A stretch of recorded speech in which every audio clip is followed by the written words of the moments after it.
The rain we've been having has done amazing things for the colours in this little wood that I've been taking you into. I mean, look at this beautiful moss. One of the things about living in Cornwall is that there are temperate rainforests everywhere.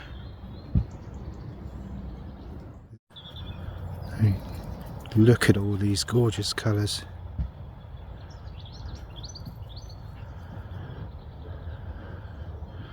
I don't have a gimbal, so forgive the shaky camera.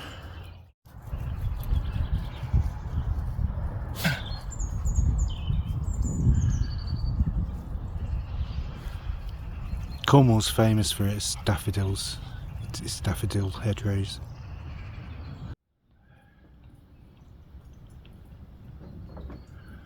One of the things I've been exploring lately, and as part of influences from certain Facebook groups, is incorporating the number pi into my pieces of music.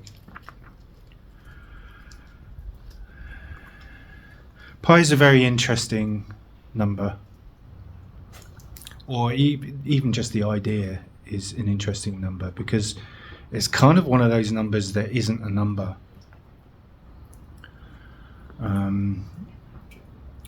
Pi is about 1.61, and if you were to take the points decimal, it's a number that carries on forever, convoluting as it goes. So it's kind of like, I like to think of it as a kind of non-number. It's a very intuitive thing. There's some fascinating things that happen when you muck around with pi. Trust me, it's a really interesting number to explore. But for me, not being a mathematician and not being, you know, an AI supercomputer, I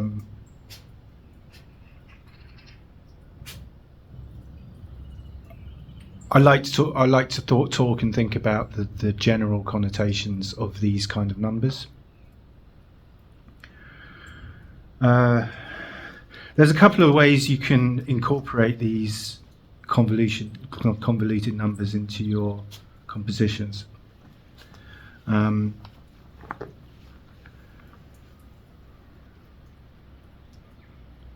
Firstly, of course, we can apply it to the temporal domain.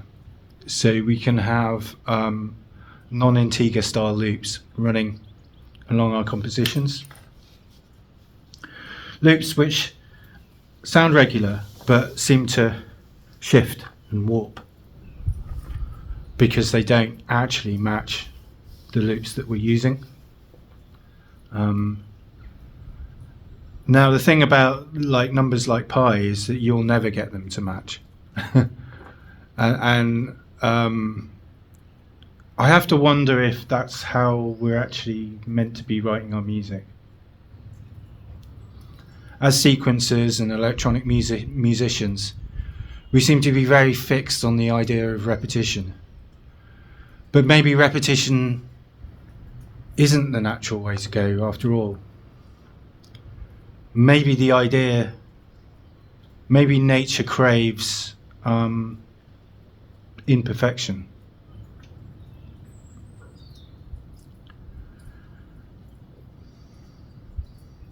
There are some other indicators as to why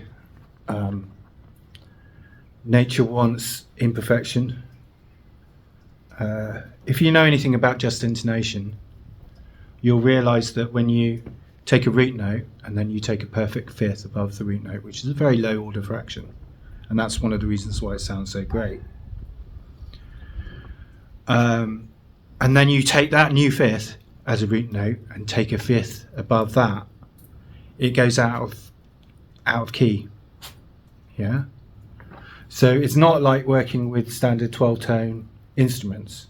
They don't all match up. If you were to start a song in a particular root note and then change key, the song would end up in a completely different root note if you went back to the original using pure harmonics.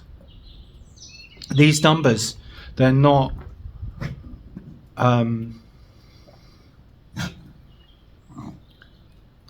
they don't correlate when we're talking about actual harmonics, and this is some of the things that I find both frustrating and also understandable when we're doing our sound design. So for instance, you might want to do a classic kind of rave stab, for instance. You might want to have like a third and a fifth in your rave stab. And so you set your oscillator, you set it up 3 semitones and you set it up 5 semitones. But what you don't normally realize is because we're using equal tone temperaments, right? That third and that fifth are actually out of key. They have to be in order for you to return to that same root note. And if I was to play, say, pure harmonics, a fifth and a seventh, a third and a fifth, and then I play a pure harmonic up at the same time, those chords would rub because we're not talking about full numbers. But maybe that's where the beauty is. Maybe the beauty is in the rub.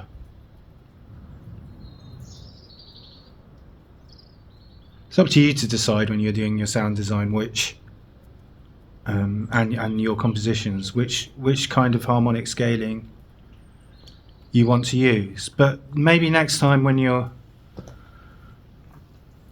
thinking about a piece of music, maybe that next time maybe this time coming up, maybe this time it might be an idea to go off the beaten path into things that don't fit, into sounds which don't meld, and find a fractal that maybe you haven't discovered before. The world wants you to conform. We see it everywhere we go. There's constant pressure. Just pick this up. There's constant pressure for conformity. And I think this kind of concept of irrational numbers could be applied on so many different levels. I've said to you that I think it's really destructive to think in terms of genres.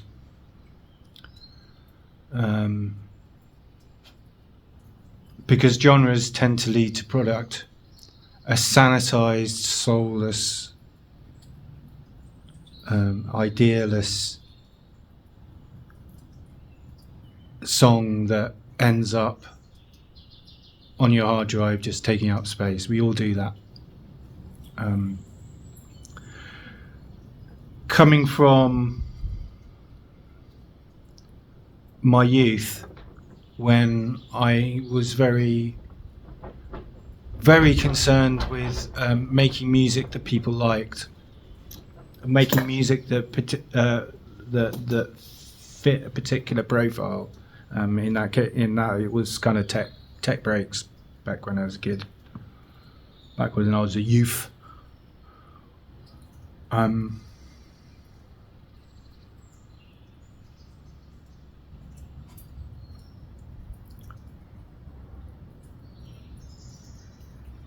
think next time you're thinking of writing a piece of music, I think it's worth thinking about these irrational numbers and these concepts of rubbing and these concepts of imperfection, perfect imperfection. And remember that it's kind of okay to have these points of definition which you could say conform to a particular genre.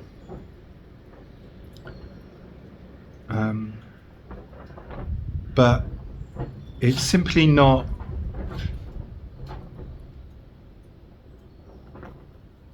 good enough to just be different either.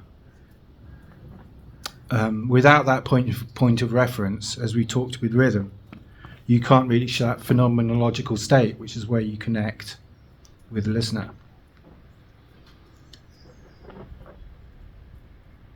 So maybe it's worth thinking about this kind of ordered chaos and exploring in your own music, because it might just kickstart a new creative process that you haven't considered before.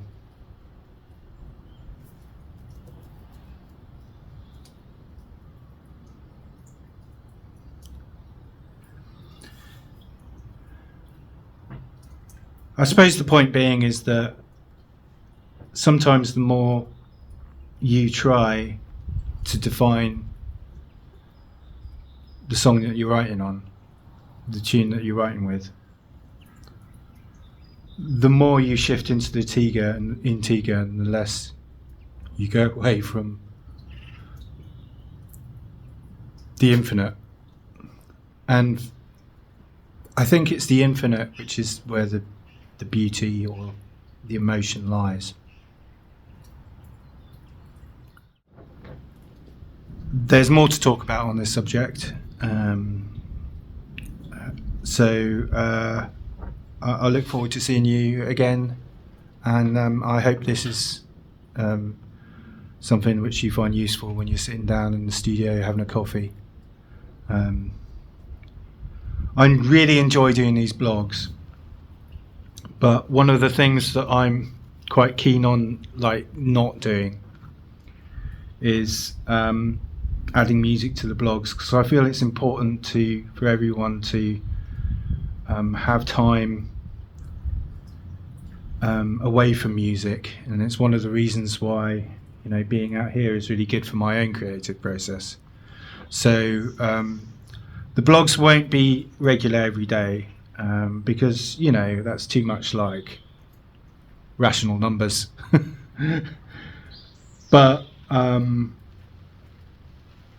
it helps me in my process, so they'll be fairly frequent. Okay, so like and whatever, not that I care. Comment below, that is really helpful. I think it's kind of a community building thing. And if you've got any suggestions or ideas on this, share them with the community. We're quite a close community, so anything goes.